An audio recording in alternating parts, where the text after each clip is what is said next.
മഴക്കാലം ആയതോടെ ഇങ്ങനെ വൈകിട്ട് കുറച്ചൊരു പാട്ടും കേട്ട് ഒരു ഇരിപ്പുണ്ട്. അങ്ങനെ ഇരുന്നപ്പോഴാണ് ഞാനൊരു കാര്യം ആലോചിച്ചത്. നാളെയല്ലേ മെയ് 21, ലാലേട്ടൻ്റെ ബർത്ത്ഡേ. ഒരു പടവും വരച്ചില്ല. എന്നാൽ വേഗം ഒരു പടം വരച്ചേക്കാൻ തീരുമാനിച്ച് ഓടി അകത്തേക്ക് പോയി. എന്നിട്ട് കളറും പേപ്പറും ഇരുന്നതെല്ലാം തപ്പിയെടുത്ത് ഒരു വിധത്തിൽ ഒരു റെഫറൻസിൻ്റെ ഒരു ഫോട്ടോയും തപ്പിയെടുത്തു. So let start. ഏകദേശം 2 വർഷങ്ങൾക്ക് മുമ്പ് 2021 ഞാനൊരു ലാലേട്ടൻ ഫോട്ടോ വരച്ചിരുന്നു. അത് മൂക്കും ഉണ്ടായിരുന്നു. ഏകദേശം ഒരു 3 അടി ഹൈറ്റൊക്കെ വരുന്നൊരു പടമായിരുന്നു. 3 മണിക്കൂർ കൊണ്ട് ഞാനത് കംപ്ലീറ്റ് ചെയ്തു. പക്ഷേ ഒരുപാട് സമയമെടുത്ത് ചെയ്തുകൊണ്ടായിരിക്കാം കുറച്ചുകൂടി ടൈം കൺസ്യൂം ചെയ്ത് പെട്ടെന്ന് തീർക്കണം. ഒരു ഡ്രോയിങ് ചെയ്യണം, ഒരു പെയിൻറ്റിങ് ചെയ്യണമെന്ന് ഭയങ്കര ആഗ്രഹമായിരുന്നു. അതും മൂക്കുകൊണ്ട് തന്നെ വരയ്ക്കണമെന്നായിരുന്നു ആഗ്രഹം.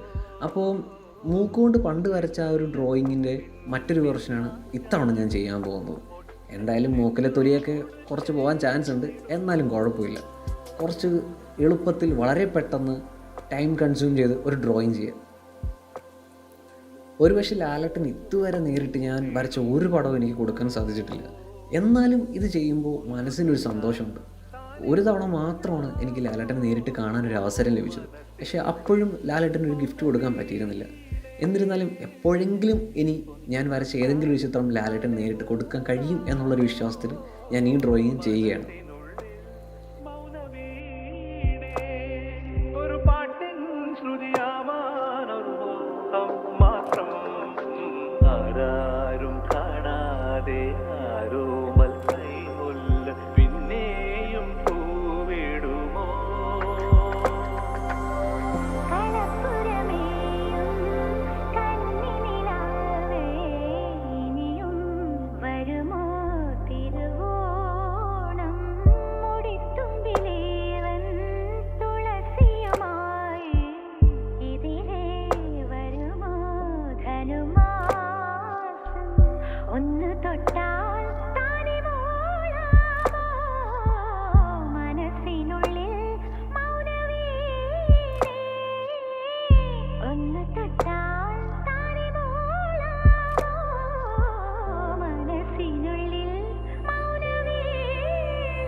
ഒരാളെ പോലെ 7 പേരുണ്ടാവും എന്നൊക്കെ പറയുന്ന വെറുതെ.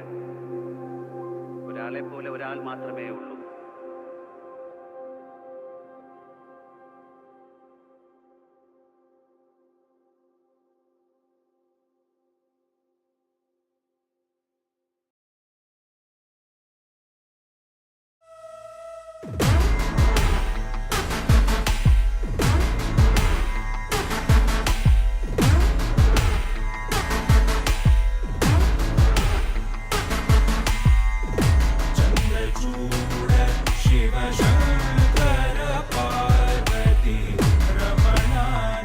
ഓക്കെ ഗൈസ്, അപ്പോൾ കറക്റ്റ് 42 മിനിറ്റ് കൊണ്ട് ഏകദേശം ഞാൻ ഈ പടം കംപ്ലീറ്റ് ആക്കിയിട്ടുണ്ട്. ലാലേട്ടൻ്റെ ബർത്ത്ഡേ സ്പെഷ്യലായിട്ടുള്ള ഈ വീഡിയോ നിങ്ങൾക്ക് ഇഷ്ടപ്പെട്ടെന്നുണ്ടെങ്കിൽ, ഈ ഡ്രോയിങ് ഇഷ്ടപ്പെട്ടെന്നുണ്ടെങ്കിൽ ലൈക്ക് ചെയ്യുക, ഷെയർ ചെയ്യുക, കമൻറ്റ് ചെയ്യുക, ചാനലൊന്ന് സബ്സ്ക്രൈബ് ചെയ്തേക്കാം. ഓക്കെ, അപ്പോൾ അടുത്ത വീഡിയോ വീണ്ടും കാണാം.